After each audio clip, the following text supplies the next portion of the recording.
Недавно мне пришел вот такой интересный германский велосипед Fischer. Владелец велосипеда попросил переделать данный велосипед на ножной тормоз.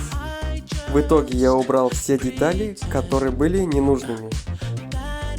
Затем я убрал систему 3.1 и, конечно же, центральный вал.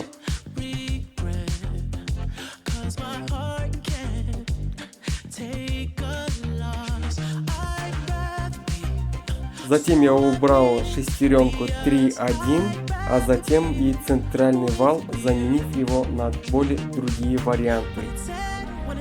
Затем я поставил одинарную систему, ну и, конечно же, вместо вала я поставил картридж с промподшипниками.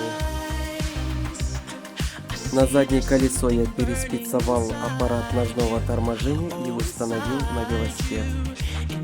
Лишние звенья цепей я удалил через выжимку и установил по размеру. Велосипед готов и после тест-драйва показал отличный результат. С вами Велосити, благодарю за внимание.